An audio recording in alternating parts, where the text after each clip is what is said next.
Alright guys, स्वागत है आपका इस वीडियो में। तो आज से हम एक नए एनिमे सीरीज की शुरुआत करने वाले हैं अपने इस चैनल के ऊपर। इस एनिमे का नाम है मिस्टीरियस डिसअपीयरेंसेस। और देखो यार, इस एनिमे की कमाल की बात यह है कि मैं इसको किसी भी और एनिमे से रिलेट नहीं कर पा रहा। वैसे आपको पता है यार, किसी भी एनिमे की स्टार्टिंग में मैं आपको बता देता हूँ कि ये इस एनिमे से या फिर उस एनिमे से मिलती जुलती है, लेकिन इस टाइप की एनिमे यार मैंने देखी नहीं है। तो आई होप आपको ये एनिमे काफी पसंद आने वाली है। इसका एक एपिसोड ऑलरेडी आ चुका है, तो मैंने सोचा यार विंड ब्रेकर के साथ साथ हम इस एनिमे को भी कवर करना शुरू करते हैं।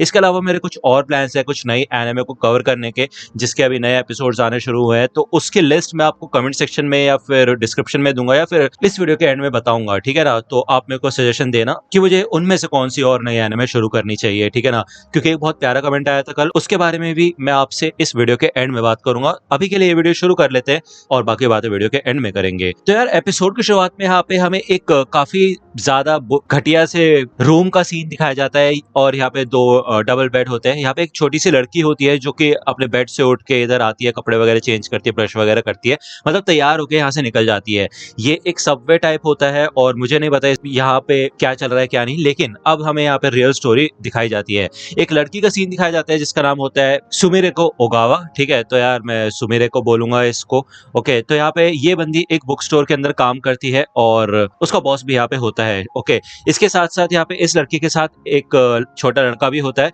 जिसका नाम होता है आडोशिनो। वो जूनियर होता है यहाँ पे और वो भी इस काउंटर पे सुमिरेको के साथ काम कर रहा होता है, ओके। वो यहाँ पे थोड़ा बहुत छेड़ता है सुमिरेको को, जिसके बाद वो यही कहती है तुम्हें अपने सेनपाई को छेड़ना नहीं चाहिए एंड ऑल। मतलब बेसिकली हमें यहाँ पे इन दोनों का कनेक्शन दिखाया जाता है और तकरीबन 10 साल का अंतर होता है इन दोनों की एज में, ओके ना। ये लोग एक फोरम के बारे में बात करते हैं जहाँ पे अर्बन लेजेंड्स की बात हो रही होती है। इन दोनों ने ही वो पोस्ट पढ़ा था एक फोरम में, जिस अर्बन लेजेंड के दांत नहीं है और मतलब कुछ खतरनाक चीज है ऐसा।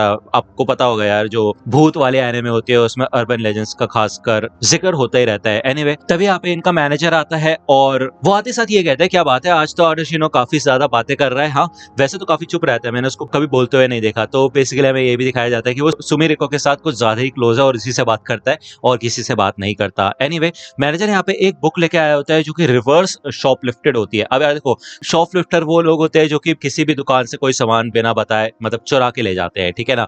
बेसिकली यहाँ पे उसका उल्टा हुआ है, कोई अपनी ही बुक यहाँ पे छोड़ के चला गया है। और यार देखो, इस एपिसोड का नाम ही है the cursed book, the maiden and the birthday, okay. तो यार ये बुक कर्स्ड है, ये तो हमें एपिसोड के नाम से पता चल चुका है क्योंकि इसकी हालत भी कुछ वैसी सी ही लग रही होती है। तो मैनेजर कहता है आज तुम्हारा बर्थडे है तो ये तुम्हारा प्रेजेंट हो गया, ये लो। तो ये बात यहाँ पे आडोशिनो को नहीं पता होती कि यार आज उसका बर्थडे है। और इधर हमें बीच बीच में कुछ फ्लैशबैक्स दिखाए जाते हैं सुमिरेको के बचपन के, कि वो पहले जब न्यू कमर थी उसे अवार्ड मिला था, मतलब पहले वो काफी ज्यादा प्रोडक्टिव थी। यहाँ पे आडोशिनो सुमिरेको से उसकी नॉवल के बारे में पूछता है जो वो लिख रही है कुछ टाइम से, वो कैसी चल रही है कैसी नहीं। तो सुमिरेको कहती है कि मैं काफी समय से लिख नहीं पा रही हूँ। तो आडोशिनो कहता है यार हम तो दोस्त है ना, तुम मुझे सारी बातें बताती क्यों नहीं हो, तुमने बताया क्यों नहीं तुम्हारा बर्थडे है आज, अगर ऐसा होता तो मैं तुम्हारे लिए कोई गिफ्ट लेके आता यार। तो सुमिरेको कहती है देखो यार, अब तुम्हें पता चल गया है ना कि मेरा बर्थडे है, तो अगर तुम मुझे गिफ्ट देना ही चाहते हो तो अपने डिप्रेस्ड सेनपाई को अकेला छोड़ दो, वही सबसे बड़ा गिफ्ट होगा, ओके।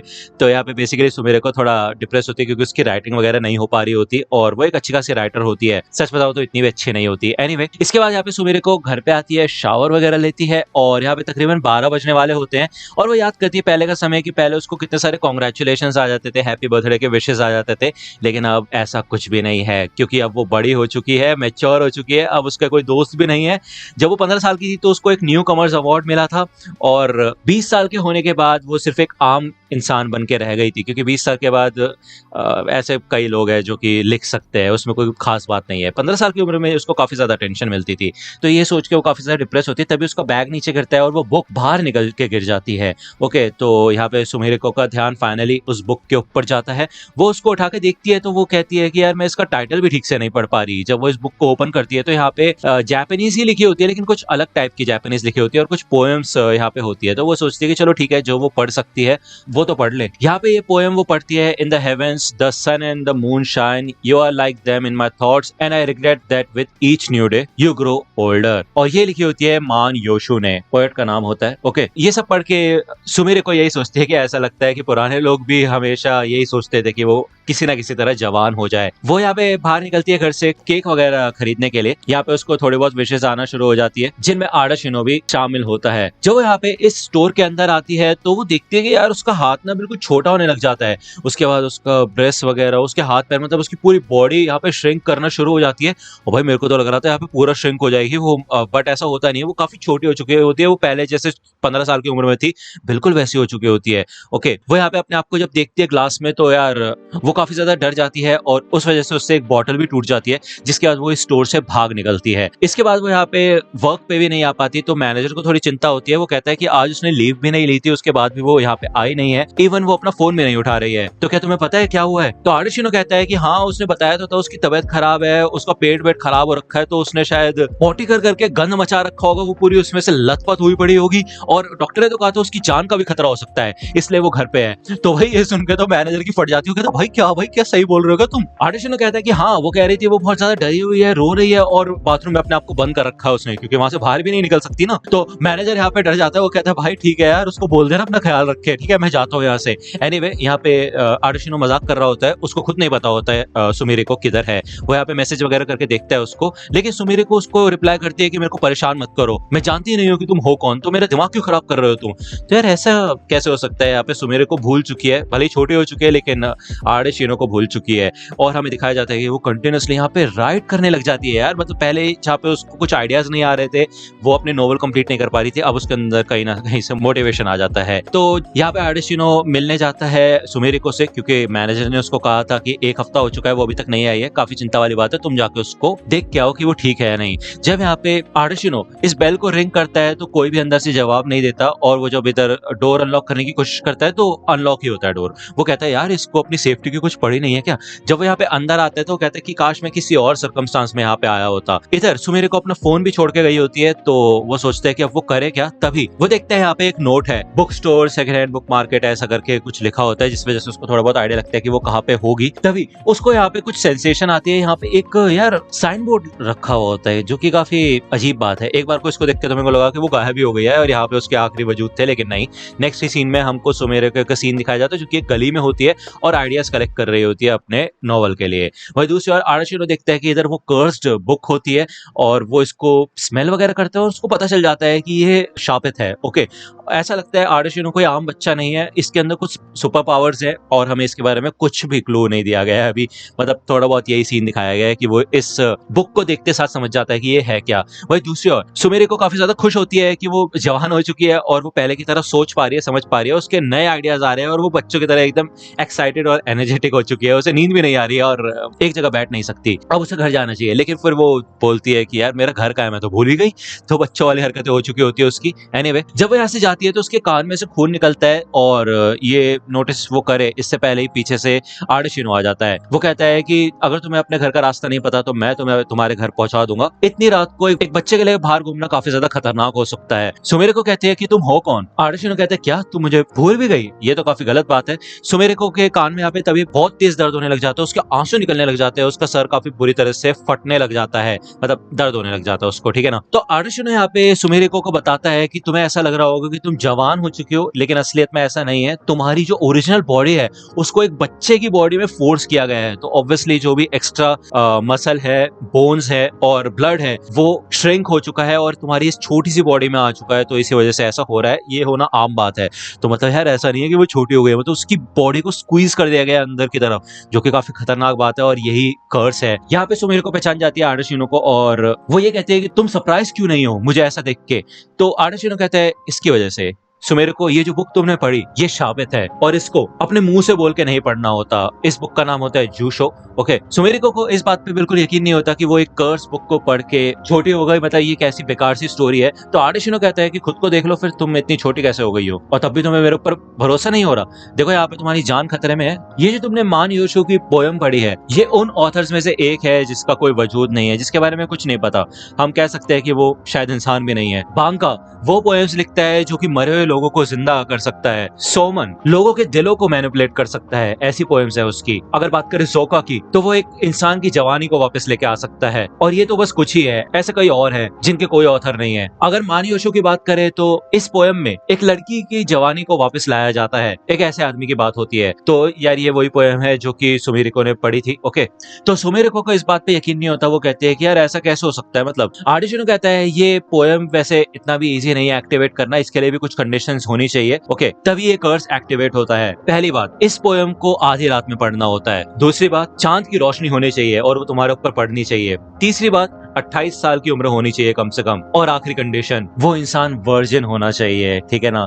तो यार ये सुन के तो सुमेर को कहती है कि क्या क्या बोल कह रहे हो तुम, मैंने तुम्हें सुना नहीं, मुझे समझ नहीं आ रहा क्या बोल रहे हो तुम। तो बेसिकली यहाँ पे ये दिखाया जाता है कि वो 28 साल की हो गई है और वो ऑलरेडी यहाँ पे वर्जिन होती है, उसकी शादी भी नहीं हुई होती है। और इसको सुन के यहाँ पे उसको काफी गुस्सा आता होगा कि मैं तुम्हें जान से मार दूंगी। ओके, वो ये कहती है कि ये बुक मेरे पास ही क्यों आई। तो आर्टिशिनो बताते हैं ये सिर्फ एक कोइंसिडेंस है, ऐसा मत सोचो कि तुम्हें चूज किया गया था इस चीज के लिए। तभी यहाँ पे उसके मुंह से आंखों से खून निकलने लग जाता है, उसकी हालत बहुत बुरी हो गई होती है। तो वो पूछती है कि क्या मैं मरने वाली हूँ। तो आर्टिशिनो बताता है कि चांद की रोशनी ही जरूरी है तुम्हें वापस पहले जैसा करने के लिए, तो चलो मेरे साथ ऐसी जगह पे चलते हैं जहाँ पे चांद की रोशनी आ रही हो, तो शायद हम तुम्हें बचा ले। तो बेसिकली यहाँ पे एक अलग पोएम होती है जो कि आर्टिशिनो उसको पढ़ने के लिए कहता है, जो कि होती है, I wish that the bridge to the heavens were longer, I wish that the highest mountains were taller, I wish that सुकुयोमी's water of youth were something I could steal and give it to you to make you young again। यार मैं पढ़ तो रहा हूँ तुम्हारे लिए, cursed असली हुए ना मेरी वाट लग जानी है, ठीक है ना। लेकिन मैं चांद की रोशनी में नहीं बैठा। एनीवे, मजाक से हटके बात करें तो यहाँ पे सुमेरे को इस पोएम को पढ़ने के बाद बिल्कुल पहले जैसी बड़ी हो जाती है जैसे वो पहले थी, और इसको देख के वो काफी ज्यादा शॉक हो जाती है। इवन उसको थोड़ा एम्बैरेसिंग फील हो रहा होता है क्योंकि उसने नीचे बस पैंटीज पहनी होती है और कुछ नहीं पहना होता। ओके, वो कहती है खड़े खड़े देख क्या रहे हो, तुम्हारे अंदर शर्म नहीं है, कुछ है तुम्हारे पास जिससे मैं अपने आप को ढक सकूं। तो इससे पहले कि आर्टिशिनो अपने बैग से वो टॉवल निकाले जो कि वो निकाल ही रहा था, और वो कहता है कि ये बुक मेरे को तुम दे दो, ये मेरे पास ज्यादा सेफ रहेगी। तो भाई इस बुक को लेके मैं इसको ठिकाने लगा दूंगा। तो भाई इतने में ही इस बुक को लेके सुमेर को यहाँ से भागने लग जाती है। वो कहती है मैं इसका अच्छे से इस्तेमाल करूंगी। वो यहाँ पे इन वर्ड्स को सीख जाती है, मतलब इस पोएम को याद कर चुकी होती है ऑलरेडी। तो वो आर्टिशिनो से बचने के लिए यहाँ पे छोटा बड़ा होती रहती है, उससे बच बचा के वो आगे भागने की कोशिश करती है। और वो यही सोचती है कि यार एकदम से आर्टिशिनो उसके आगे कैसे आ गया। आगे चल के यहाँ पे सुमेर को की हालत काफी खराब हो चुकी होती है और ये दोनों के दोनों यहाँ पे आके रुक जाते हैं।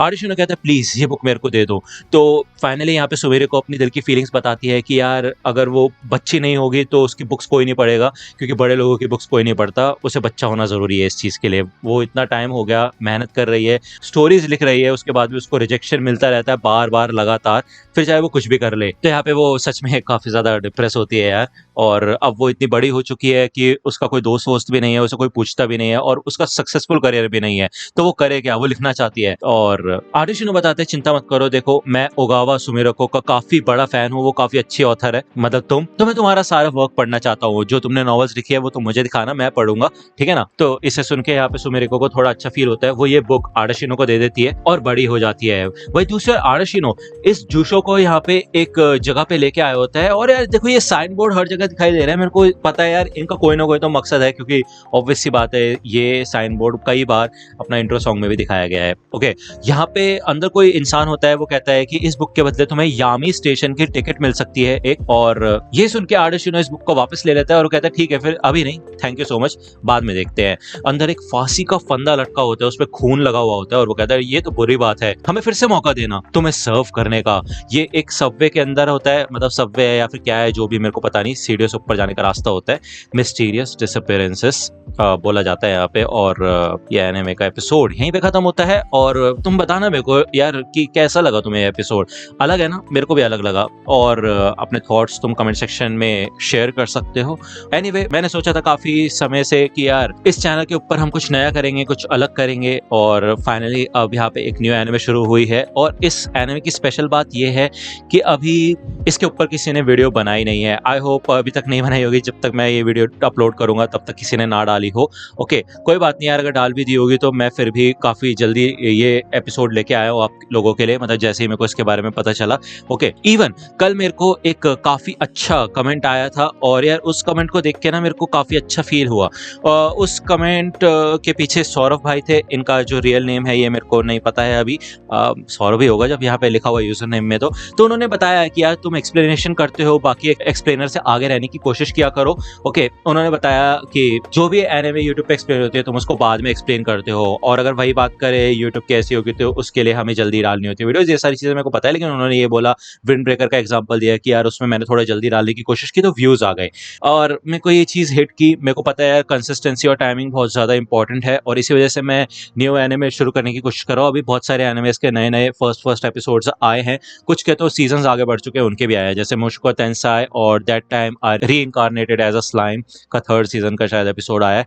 ओके, तो यार आप अगर चाहते हो कि मैं मुश्को टेंसाई के पहले रिकैप्स और उसके बाद फिर न्यू सीजन कवर करूं, तो मेरे को कमेंट सेक्शन में बता सकते हो। ओके, इवन एक लिस्ट है एनिमे की जो कि मैं सोच रहा हूं कि मैं उनमें से कुछ एनिमे शुरू करूं, तो वो लिस्ट मैं आपको कमेंट सेक्शन में या फिर डिस्क्रिप्शन में दे दूंगा, क्योंकि यहाँ पे लिखना थोड़ा मुश्किल है। पता नहीं यार, जैसा भी रहेगा मैं देखूंगा। ओके, तो उसमें से आप मेरे को सजेशन देना। अप्रोक्सीमेटली मैं सोच रहा हूँ हर दिन एक नई वीडियो आ पाए, तो उसके लिए अगर न्यू एक्सक्लूसिव एपिसोड्स आएंगे तो मेरे ऊपर ऐसा रहेगा कि यार हाँ चलो वीडियोस बनाते हैं। ओके, तो आई होप आप समझ गए होंगे। इवन आप इस एपिसोड के बारे में बताना, आपको कैसा लगा ये एपिसोड, या एनिमे आपको कैसा लग रहा है, कैसी जा सकती है। And thank you so much अगर आपने इस एनिमे को देखा भी है, इस वीडियो को देखा भी है, तो क्योंकि यार आपने एक ऐसे एनिमे को ट्राई किया है मेरे लिए जो कि शायद आपने नाम नहीं सुना है जिसका। Anyway, thank you so much. अगर आपको ये वीडियो पसंद आए तो लाइक करना, सब्सक्राइब कर लो अगर चैनल पे नए हो तो। मिलता हूँ आपसे अगली वीडियो में, तब तक के लिए गुड बाय।